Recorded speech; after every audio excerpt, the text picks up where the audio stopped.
I'd almost swear I recognize that chap. Does he have the eyes of a killer?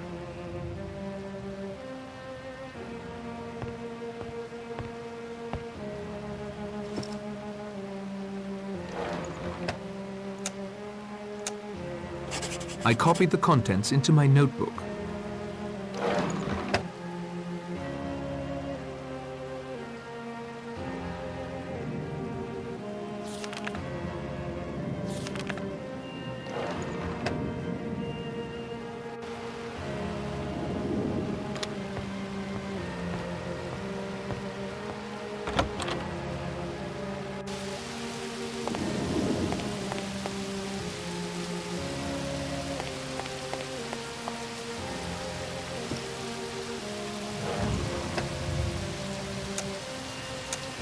I see nothing remarkable. A hawk with a fish in its talons. The bird theme is starting to get to me.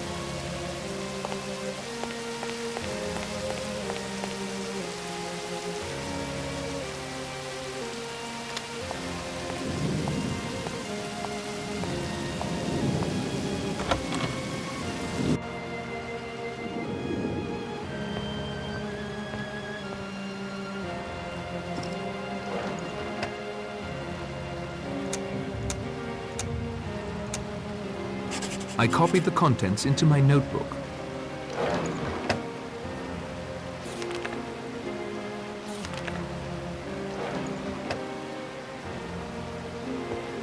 A radiator. I don't think going through that would help.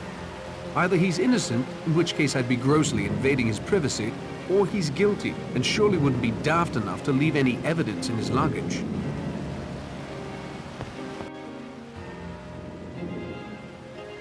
I guess Owen made sure no clocks in the house are working. This one is stopped.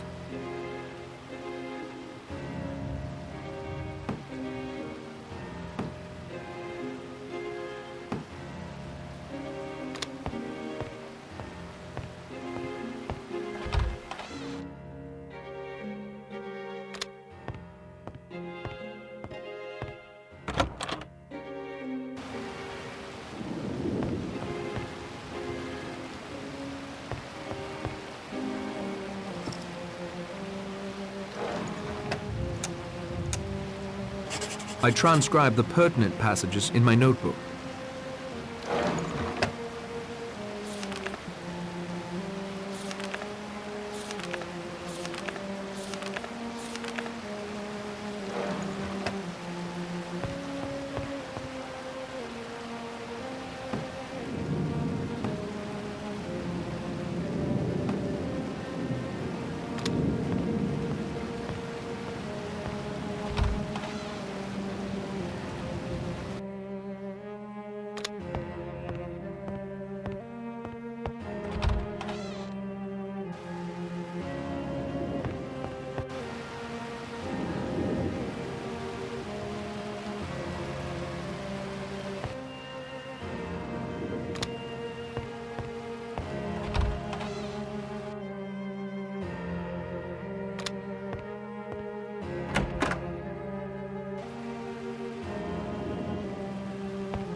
Nothing else to see about that.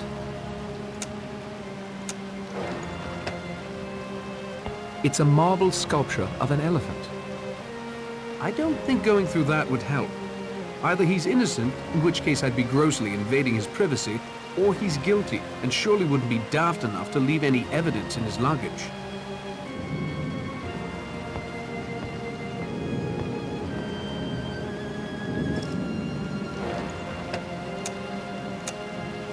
I copied the contents into my notebook.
drawer is locked.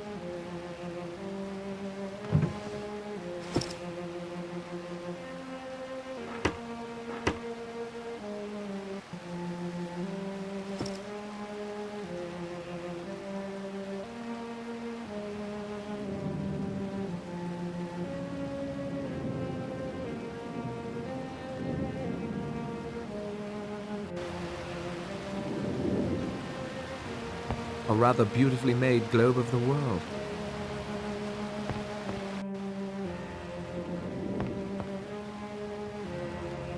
That looks like the jetty here on the island. He looks quite happy. She a little less so.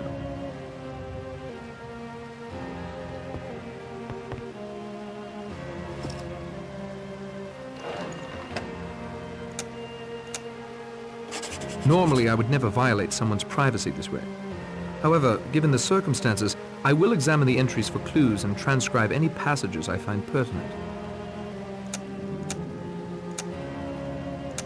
Nothing else to see about that.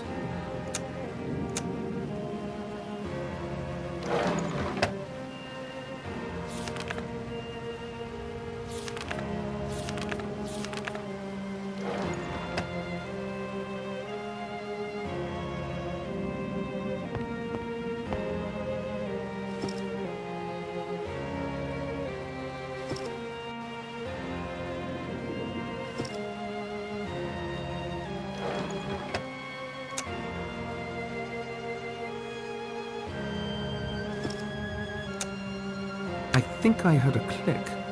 I could be imagining it, though. I think I heard a click. I could be imagining it, though.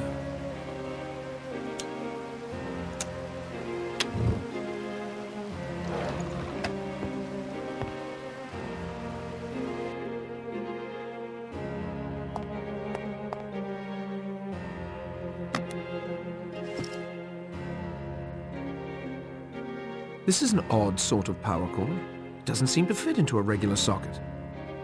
It's a shortwave radio. It could be useful if I could get it working.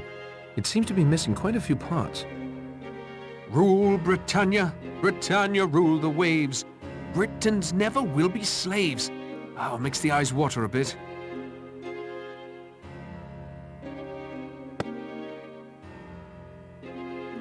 Boxes. Nothing of use in them.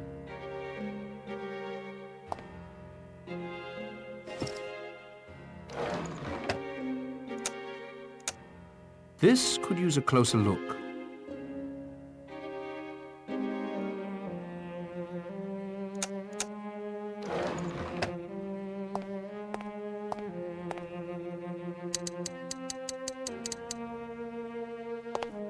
Boxes. Nothing of use in them.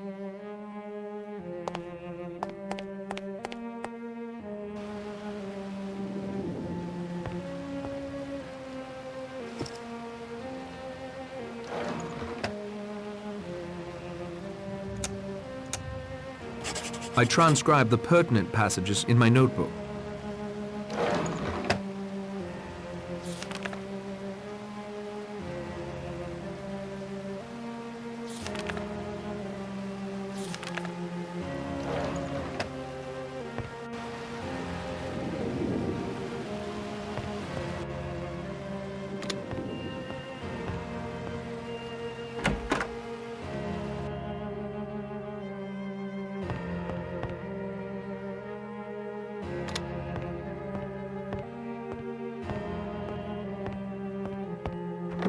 I can't open it. It's locked.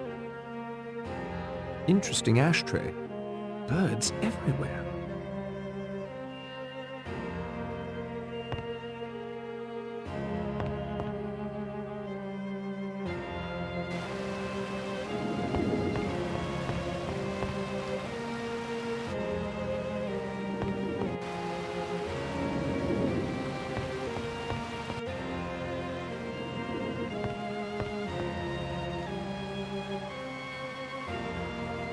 Aha! With my ear against the door, the conversation becomes quite clear.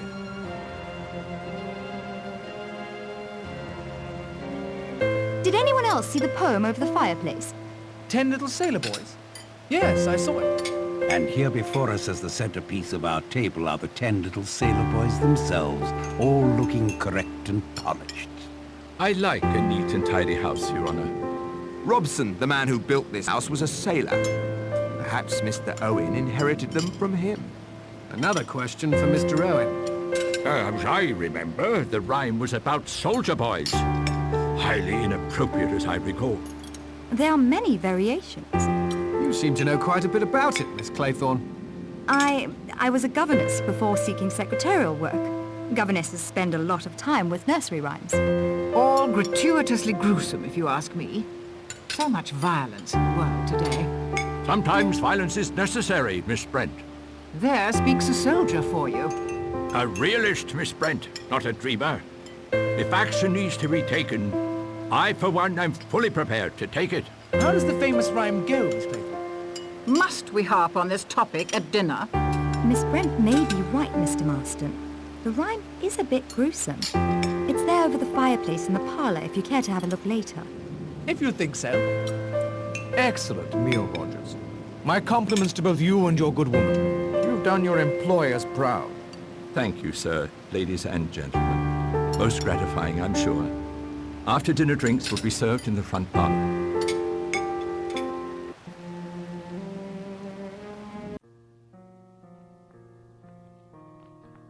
Ladies and gentlemen, silence please. This is your host, UN Owen. You are charged with the following indictments. Edward George Armstrong, that you did upon the 14th day of March 1925 cause the death of Louisa Mary Cleese. Emily Caroline Brent, that upon the 5th of November 1931 you were responsible for the death of Beatrice Taylor. William Henry Blore, that you brought about the death of James Stephen Landor on October 10th, 1928. Vera Elizabeth Claythorne, that on the 11th day of August 1935, you killed Cyril Ogilvy Hamilton.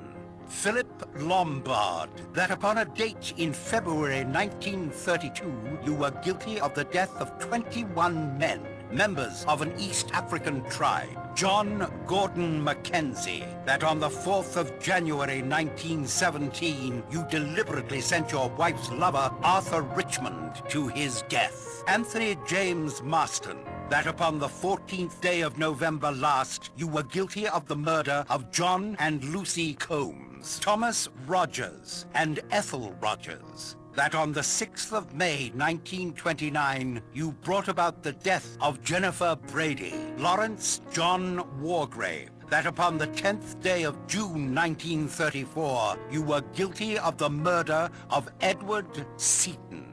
Prisoners at the bar, have you anything to say in your defense?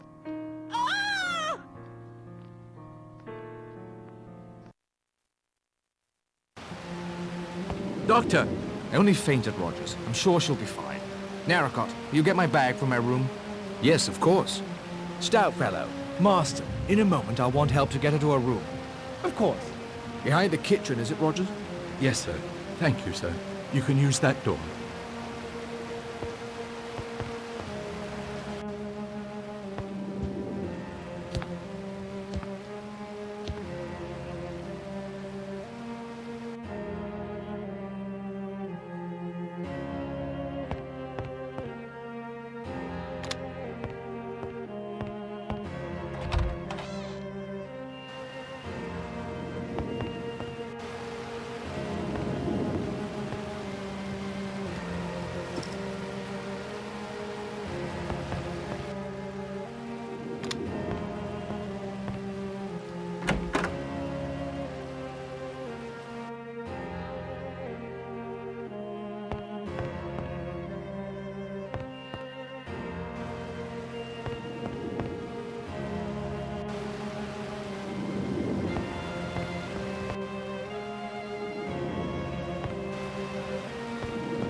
Perhaps we can talk later. For now, I must see to my patient.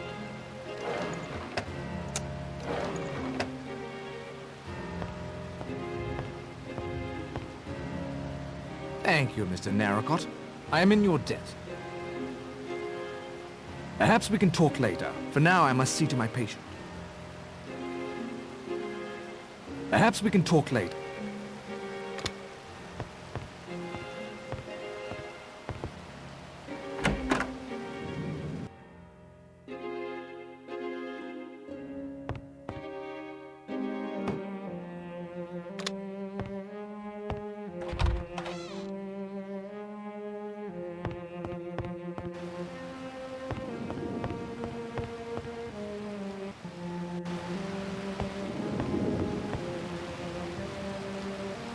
Now, Rogers, tell us about that extraordinary voice. It was Mr. Owen, sir. In his letter, he wrote to me to put it on the gramophone once you were all settled in here after dinner. That was Mr. Owen's voice? You doubt that it was? No. I thought I recognized it. I'm sure I'm mistaken. A disgraceful practical joke. You think it was a joke? What else could it be? I will need to hear more evidence before offering an opinion. Mr. Marston and I carried Mrs. Rogers to her room. I gave her a mild sedative. She's resting comfortably. Whoever it was on that recording, that person knows or has taken the trouble to find out a good deal about us all. He was correct about Seton. I presided at the trial, but all I did was execute a guilty man. I remember the case. As I recall, there was some talk.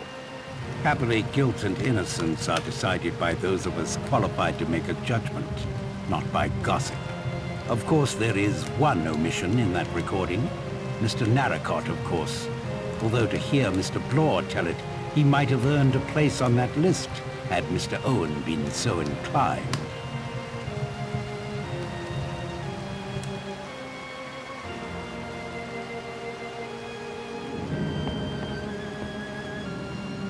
Any truth to the accusation against you?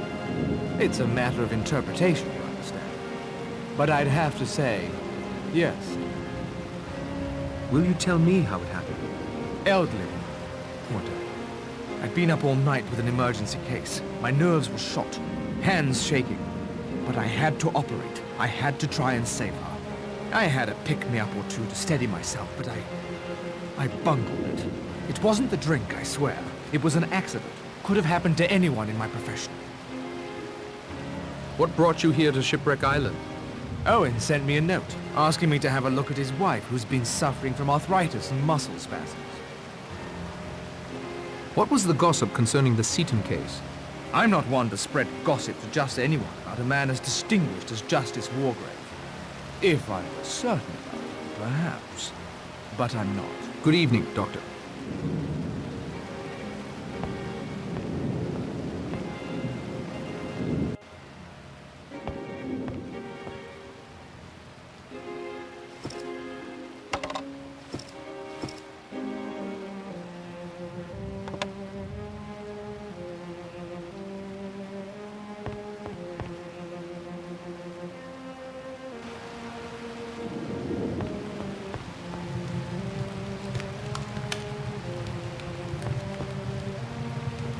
Any truth to the accusation against you? The name sounded vaguely familiar. I expect it will come to me. What brought you here to Shipwreck Island? Got a wire from a pal of mine, Badger Barkley. It surprised me at the time because I had an idea the old horse had gone to Norway. Told me to roll up here. Thanks, Marston. Any truth to the accusation against you? It's true we were the only ones there the night Miss Brady died. But she was always in poor health. Always. From the time we came to her. Will you tell me how it happened? There was a storm, as fierce as the one brewing outside right now when she was taken bad. The telephone was out of order. I went for the doctor on foot, but he got there too late. Were you mentioned in the will? Barely. Certainly not what we were led to believe. She was just saying it, you see, to ensure our devotion to her. Beg pardon. I'm not sure what came over me just then. The strain of tonight, I expect. And worry over Mrs. Rogers, of course. What brought you here to Shipwreck Island? We expected to finally meet Mr. and Mrs. Owen today. Ethel didn't want to take the job, but I insisted. I'm beginning to wish I'd listened to her. I appreciate your candor, Mr. Rogers.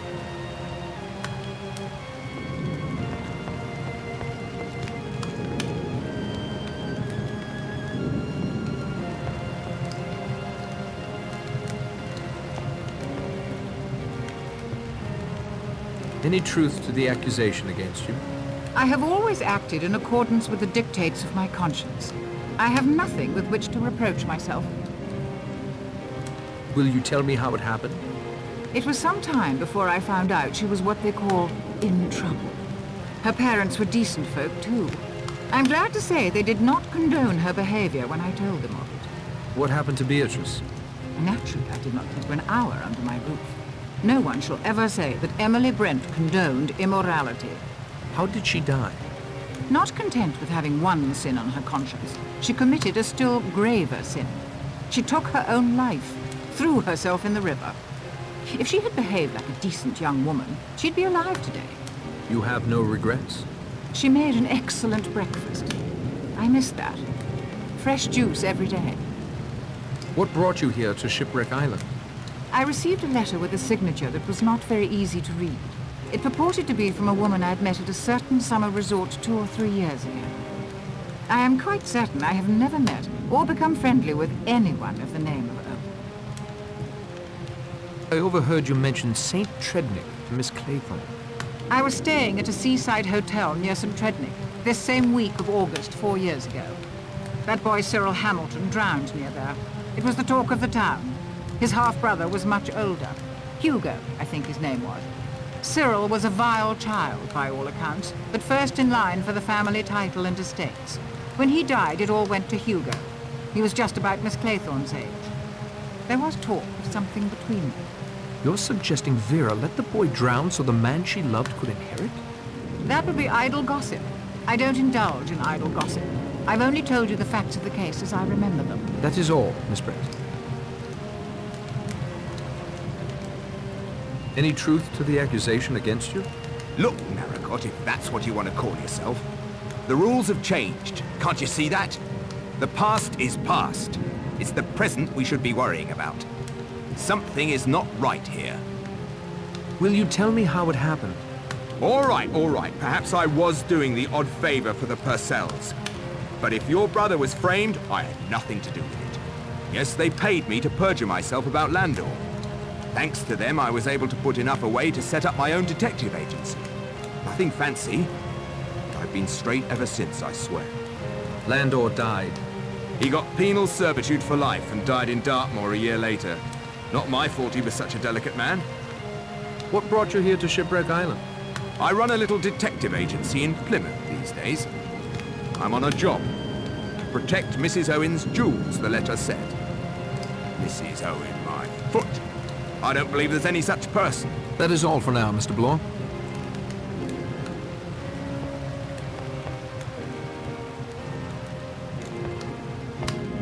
Any truth to the accusation against you? Owen did his research well. The accusation is absolutely true. I don't see that you've earned the right to any details, though. Will you tell me how it happened? Oh, it was written up in the papers at the time. A story of self-preservation, pure and simple. A hunting party lost in the bush. The great white hunter checks the food supplies, assesses his chances, and clears out on his own. Leaving 21 men to die. Not very Puka Sahib, I'm afraid. What brought you here to Shipwreck Island? Owen's attorney, a man named Archibald Morris, rang up one day. Wanted to give me 100 guineas to join this house party. I was to put myself at Owen's disposal in case my rather specialized talents were required. What specialized talents would those be? You might say I'm a good man in a scrap. Good evening, Mr. Lombard. Interesting history Shipwreck Island has. I'd studied up on it before I came down. What are the names of those 2 people I'm accused of killing? John and Lucy Combs. I made a note of it. Must have been a couple of kids I ran over near Cambridge. Beastly bad luck. For them or for you? Well, I was thinking for me, but of course you're right, sir. It was damned bad luck on them. Of course it was a pure accident. They rushed out of some cottage or other. Beast of a nuisance. English roads are hopeless, of course. Can't get up a decent pace on them. Well, anyway, it wasn't my fault.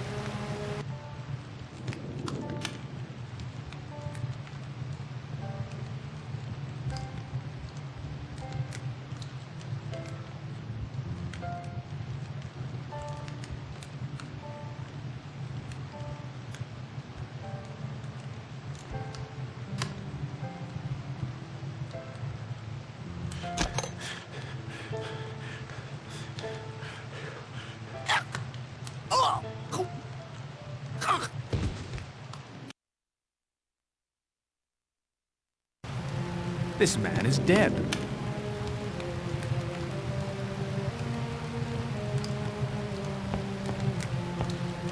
Did Marston choke to death? You can call it choking if you like. He died of asphyxiation right enough. Was Marston poisoned? Can't say exactly. Everything points to one of the cyanides. No distinctive smell of prussic acid. Probably potassium cyanide. It acts pretty well instantaneously. Was there something in the whiskey? Yes, without a doubt. Do you think it was suicide? Seems like it. Could he have been murdered? Not my line of country. I'm a doctor, not a detective. Did you know Marston before he arrived here today? Not I. Personally or professionally. What do you think that record means? A disgraceful and heartless practical joke, I suppose. Good evening, Doctor.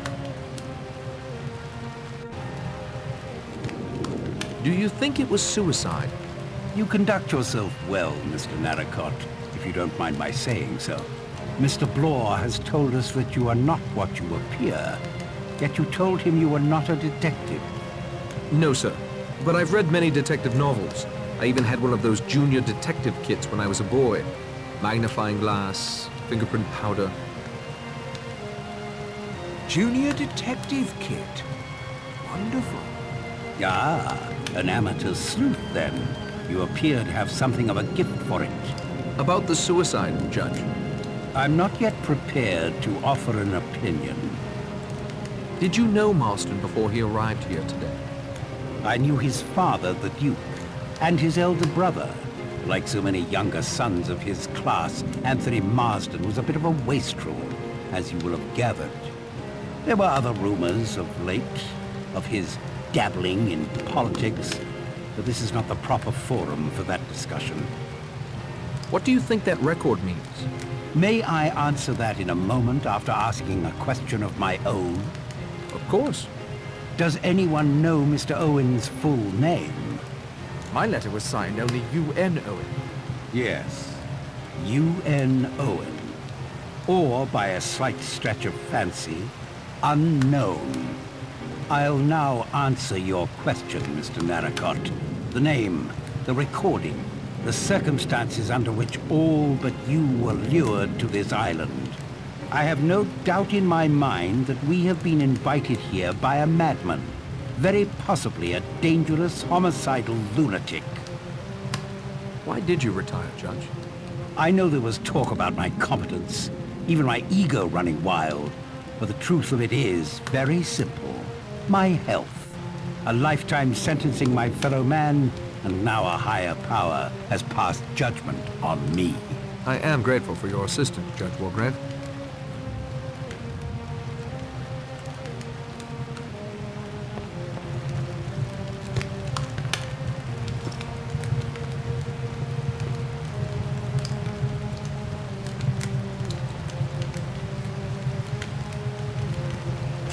I copied the contents into my notebook.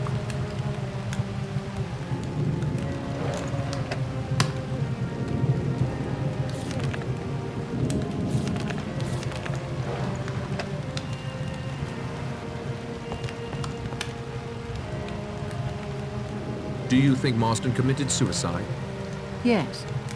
In my experience, certain types of individuals, when faced with their sin, will then commit the greater one. Did you know Marston before he arrived here today? No. What do you think that record means? There is something very peculiar about it. I won't take up any more of your time, Miss Brent. Do you think Marston committed suicide? I shouldn't have said Mr. Marston was a suicidal type of gentleman at all. Did you know Marston before he arrived here today? Never clapped eyes on him. And who gave you the authority to question us? You're under no obligation to answer me. What do you think that record means? I don't like it, not one bit.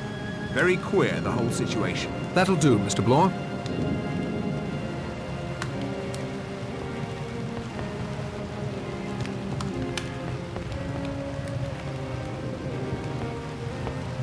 Do you think Marston committed suicide? He didn't seem particularly remorseful. Of course, the record might have set him off somehow. A new incident long after the fact may create a strong feeling of guilt or fear. Wouldn't you say, Doctor? Possible. Quite possible. Did you know Marston before he arrived here today? Heard of him, but we'd never crossed paths or swords. What do you think that record means? There is something wrong with this entire weekend, and especially with our host, Mr. Owen. I believe we're all coming around to that conclusion. Yes, but I know something you don't, Judge. What is that? I recognized the voice on that recording, and it was definitely not Mr. Owen. Who was it? Not so fast, Narracott. Not until I think things through a bit more. That'll be all, Mr. Lombard. Do you think Marston committed suicide? You'd never think he would kill himself. He was so alive. When he came down that hill in his car, he looked...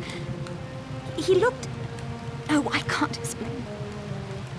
Did you know Marston before he arrived here today? No.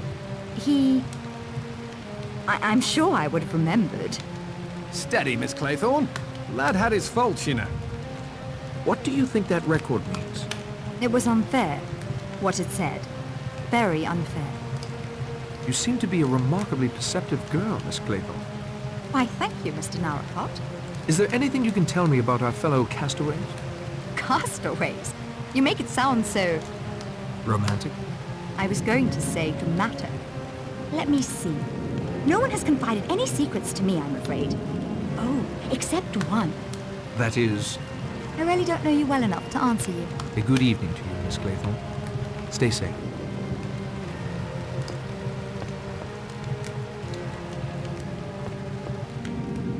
Do you think it was suicide? How dare you! My wife died of natural causes, sir. A long illness, nothing more. I meant Marston. Marston? No honor in him that I could see. Did you know Marston before he arrived here today? No, I don't think so. Not a military man, I'd wager. Lombard now. He reminds me of someone from my command. But the name wasn't Lombard. What do you think that record means? Ugly. After 30 years. Ugly thing to say. Thank you, General. Stay well. Where have you been, Rogers? I went to check on my wife, sir. She is resting comfortably. But I'm afraid I have some distressing news. Oh? One of the china figures of a sailor boy has been broken off. Chapter 2. 9 little sailor boys sat up very late. One overslept himself, and then there were 8.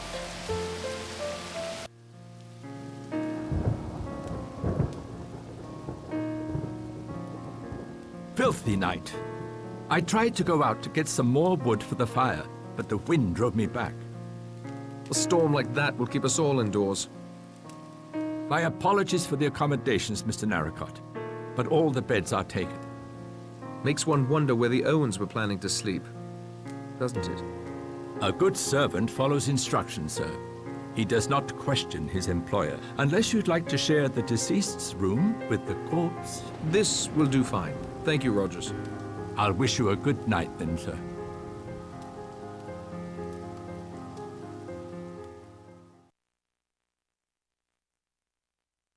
Everyone should be sound asleep by now.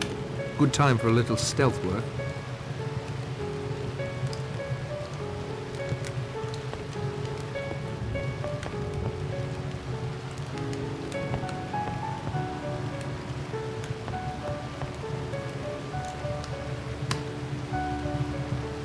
No need to call unnecessary attention to my snooping. I don't need to lug this around with me. I shouldn't do that. I shouldn't do...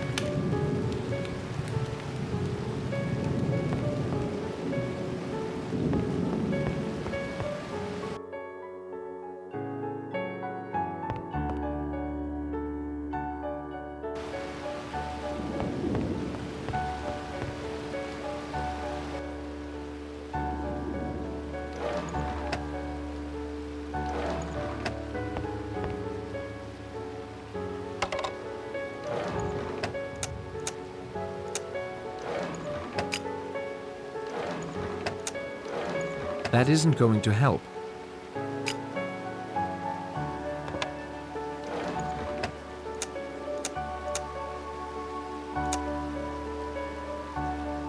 This bears a closer look.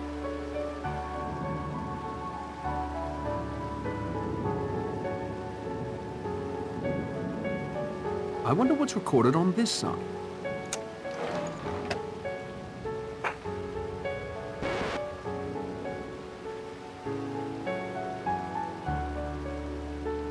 I'm pleased to see at least one of you has thought to turn the record over. Any good house party should include party games. This weekend is no exception. I have devised several little games of the mind to challenge your wits, and I hope you find the rewards for each to be worth the effort. You'll have to discover my little amusements on your own, however. I've scattered them all over this delightful island retreat. I hope that you will find them suitably entertaining.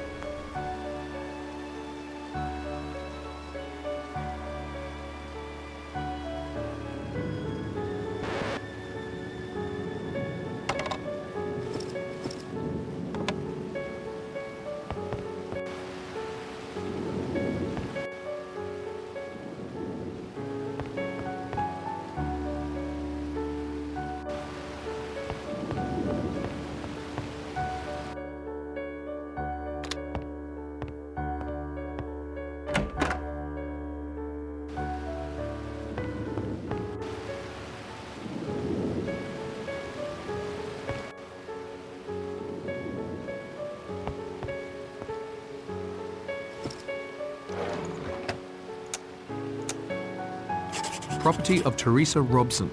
I transcribed the interesting passages into my notebook.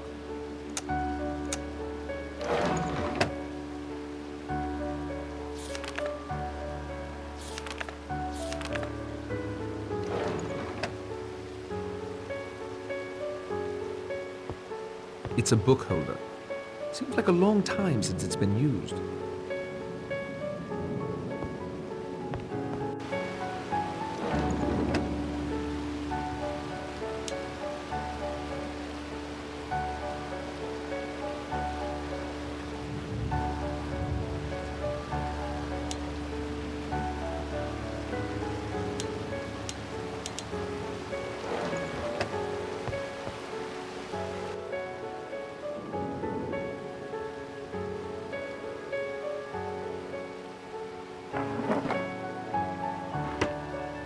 The drawer is locked.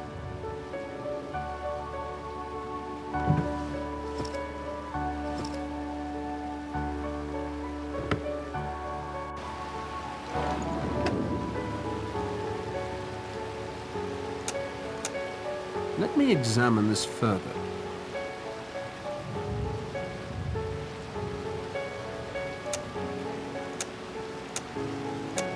This could use a closer look.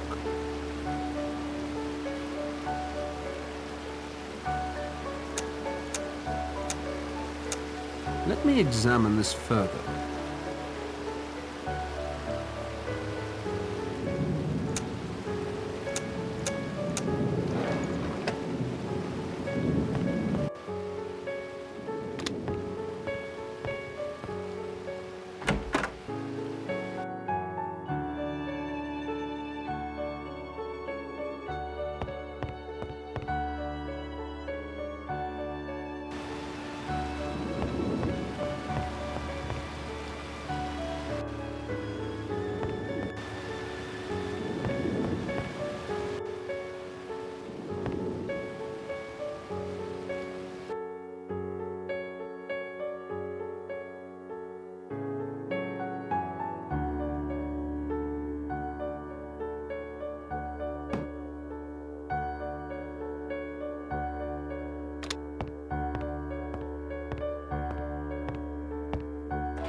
Locked.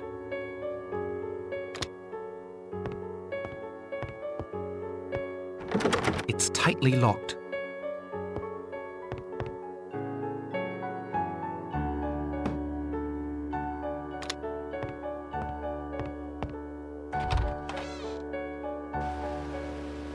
He's as tight as an owl. I expect nothing could wake him up.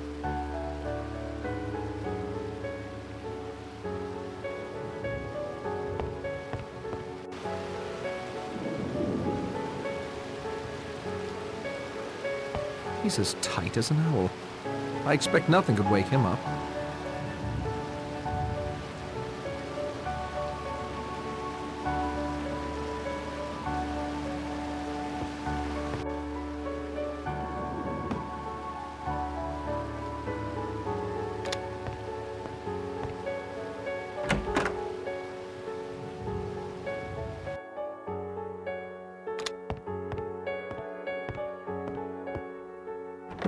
It's locked fast.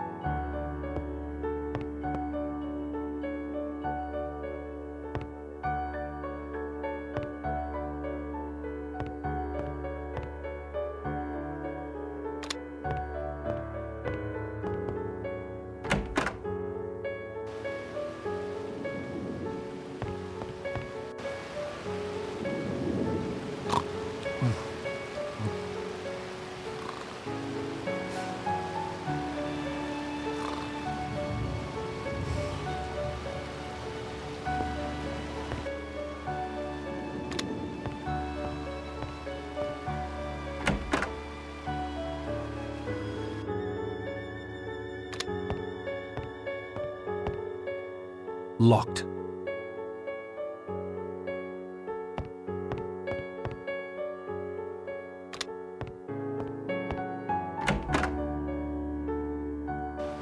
Morning is coming. I'd best get back to my bed.